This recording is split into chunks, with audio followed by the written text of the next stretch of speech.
what's going on? Welcome back again sa aking YouTube channel. So for today's video, ibabahagi ko po sa inyo kung paano nga ba mag-register or gumawa ng Maya account gamit ang cellphone lamang. So dito, kailangan mo lamang ng isang government valid ID at isang active cellphone number. Magkakaroon ka na po kagad ng Maya account na sarili mo na maaari mong gamitin sa iyong savings. May chance ka na rin na makahiram dito ng pera. Pwede mo rin siyang magamit sa pagbabayad ng iyong mga bills and other merchants na partner nito. Pwede ka rin po dito makapag-invest. Good news dito dahil meron din po itong loan services na kung saan meron siya ditong easy credit and personal loans na maaari mong mapakinabangan at maaari kang matulungan naman financially sa oras ng pangangailangan mo. Kaya naman, kung interested ka na malaman kung paano gumawa nito, keep on tuning in lamang po. But then, please consider to subscribe na muna and click mo na rin po ang bell button dyan para naman lagi kang notified sa mga next uploads na ginagawa ko dito sa aking channel.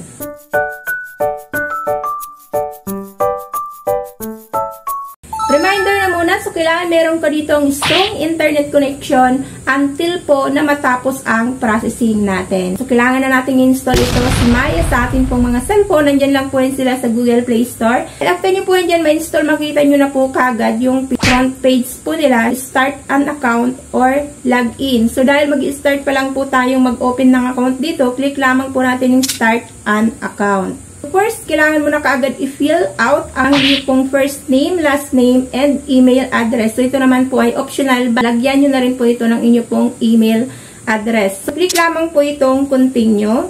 Step 2, set your login details. So, kailangan maglagay ka na kaagad dito ng isang active cellphone number. So, kailangan yung gumawa ng password. Click lamang po itong continue. Next is data personalization. To make the most of your Maya experience, please allow us to process your data. You may review the details below. So, kailangan mong i-enable all data personalization. So, promos and rewards, profiling, profile sharing, credit scoring, and third-party promo. So, kailangan naka-check po iyan lahat. And then, click lang po itong save. Nag-pop up ka agad. You're in. Welcome to Maya. And then, meron ka agad dyan na follow-up na text. Welcome to Maya. You all in one digital bank. So, get started. Kikita nyo po yan dyan yung go to home or upgrade now. Kailangan upgrade now na muna ang ikiklik nyo para automatically, bago man po kayo mag-proceed ng filling of information dito, na upgrade na po kaagad lahat ng period and services ni Maya. So, click lamang po natin itong upgrade now. Complete your Maya experience. So, it's free, easy, and lets you get a savings account, get credit fast, and invest in crypto. So, ito yung mga benefits na makukuha natin dito kapag nakagawa na po tayo ng Maya account. Complete your account in 3 easy steps. So, number 1, submit your ID. Number 2, record a video selfie. And number 3, enter your personal information. So, unang bubungad nga po yan dyan is any valid IDs or recommended ID ni Maya. So, dito, Philippine National IDs or PhilSys ID card, e-fill ID or paper PhilSys ID. Pwede pala dito yung temporary ID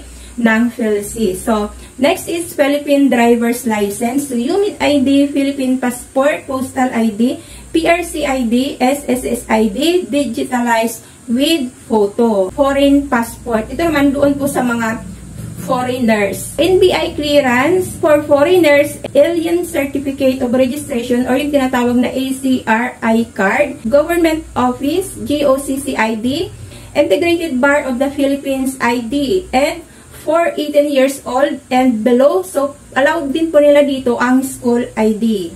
Secondary ID, PhilHealth ID, digitalized PVC or laminated cardboard with photo. So, pwede rin po. Voters ID, TIN ID, yung laminated, Senior Citizen Card, Police Clearance, Government Service Insurance System or yung GSISE card, and then yung Overseas Workers Welfare Administration or OWA ID. Next nga po is kailangan mo na kaagad dito mag-video selfies. Meron lang po sila ditong mga command na hinihingi sa'yo, like yung ibiblink mo yung mata mo or magto-turn left ka or magto-turn right, and then okay na. So, kailangan pumunta ka lang sa maliwanag na place na walang abala dyan sa likod mo. And then, click lamang itong continue. Yan, so wala na pong maraming hinihinging requirements dito si Maya. Yun lamang po, isang active cellphone number at isang government valid ID na marami kang pagpipilian or may mga choices nga dyan sa mga binanggit ko na. So ito na nga po yung lumabas. Thanks for submitting your additional information. So ito, account status ko, nakalagay niya, your account update is under review. Successfully updated account will be able to enjoy all the features that Maya has to offer. So, yun yung lumabas niya after po ng filling of information natin dito. And then, nakalagay niya, view details and then back to home. Nag-pop up na kagad sa cellphone ko na sabi is, success. Congrats on completing your Maya account. Enjoy higher transaction limits, more rewards, and access to Maya's best features. So, explore the application now. O, diba, meron na kagad ng congratulations dahil nakapaggawa na daw ng account dito kay Maya. So, para naman makita natin kung totoo nga ba na approve na yung pag-open account ko dito. So, back to menu po tayo. And then, to check na natin yung nagawa nating Maya account. So, ayan, punta lang po tayo sa ating menu. Click lang po natin itong Get Started. So, makita po yan dyan, yung data privacy lang po yung agree. And protect your account by sending your location. And allow lang po ninyo yan. And then makikita nyo na po dito yung bubungad dyan. So, kailangan yung mag-login dito dahil meron na po tayong password. And lagay nyo lang po yung registered number nyo po yan dyan. And then, lagay nyo rin po yung password na ginamit nyo doon. And then, login lamang po. So, ayan. So, after po nyan, so, ito nga po, bago mo makita yung pinaka-dashboard mo dito, hingan ka po dyan ng one-time PIN. So, ito po yung OTP number na isa-send nila. So, copy and paste nyo lamang po yan dyan. And then, ayan, lalabas na po kagad dyan yung pinaka-dashboard po ng atin pong account na ginawa. Wow, ayan na. Meron na tayong Maya account. So, as of now, zero balance po lang pa lang po siya since kakagawa pa lang po natin nito.